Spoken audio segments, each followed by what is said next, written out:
Back in 1965, something big happened in the US coin world, something that completely changed the way quarters were made forever. Up until 1964, Washington quarters had been made of 90% silver and 10% copper. They had that beautiful bright shine, that satisfying high-pitched ring when you dropped them, and collectors loved them. But in 1965, the US Mint made a huge decision. They stopped using silver altogether and switched to a copper, nickel-clad composition. Why? Well, silver was getting expensive and disappearing fast. People weren't spending silver coins anymore. They were hoarding them or melting them for the precious metal. The mint was struggling to keep coins in circulation, so Congress passed a law to remove silver from quarters and dimes, replacing it with cheaper metals. That's how the 1965 Washington quarter became the very first regular-issue quarter in U.S. history without silver. The new coins had a pure copper core sandwiched between two layers of a copper-nickel alloy, 75% copper, 25% nickel. They looked almost the same as silver quarters, but there were subtle differences. The sound was duller, the shine was a bit different, and on the edge, you could now see a thin copper stripe. And here's a sneaky move from the mint. From 1965 to 1967, they completely removed mint marks. That means whether the coin was made in Philadelphia, Denver, or San Francisco, there was no D or S to be found. The reason? The mint didn't want collectors grabbing certain coins and creating another shortage. Now, let's talk numbers. The 1965 quarter was produced in massive quantities, over 1.8 billion coins. That's a lot. But just because there are billions doesn't mean every one is only worth 25 cents. Certain types, errors, and high-grade examples can be worth serious money. First up, the most famous one, the 1965 silver transitional error quarter. During the switch from silver to clad, some leftover silver planchets, blanks, from 1964 accidentally got struck with the 1965 date. These weigh 6.25 grams instead of the standard clad weight of 5.67 grams. If you find one, you could be holding anywhere from $4,000 to $10,000 plus depending on the grade. Then there are special mint set, SMS, quarters.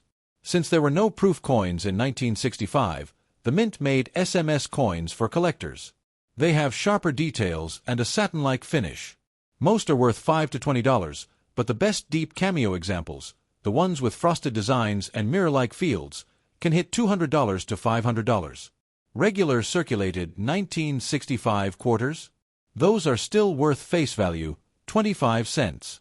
But if you've got an uncirculated one, MS-60, MS-64, it could be worth $1 to $10.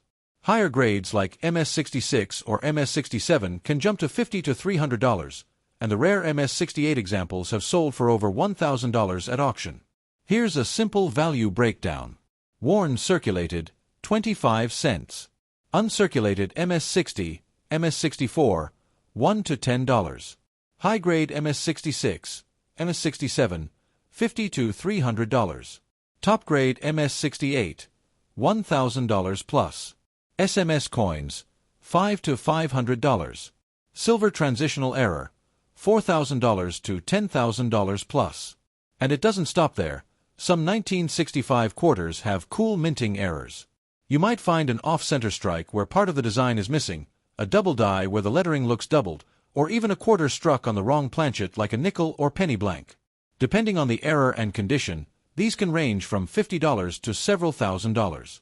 Design-wise, the coin still featured John Flanagan portrait of George Washington on the front, with "Liberty" above, "In God We Trust" to the left, and the date below. The reverse still had the eagle with spread wings, arrows in its talons, and olive branches below, a design that had been unchanged since 1932. The only thing that really stood out to coin hunters was that new copper edge and the lack of a mint mark. So, how do you check your 1965 quarter for potential value? 1. Weigh it. If it's 6.25 grams, it could be silver. 2. Look at the condition. The sharper and shinier, the better. 3. Check for SMS qualities. These coins look cleaner and more precise. 4. Search for errors, off-centers, double dies, and wrong planchet strikes are always worth checking. One thing you should never do: clean the coin. It might seem tempting to make it shiny, but cleaning actually destroys value in the coin world. Collectors want coins with original surfaces and natural toning. Here's a quick example of just how crazy values can get. In 2019, an SMS 1965 quarter graded SP68 Deep Cameo by PCGS sold for over $4,000. That's a coin from your change jar selling for more than the price of a used car, all because it was in perfect condition and had that rare deep cameo finish. For collectors, the 1965 Washington quarter is a milestone coin. It marks the end of the silver era and the beginning of modern clad coinage.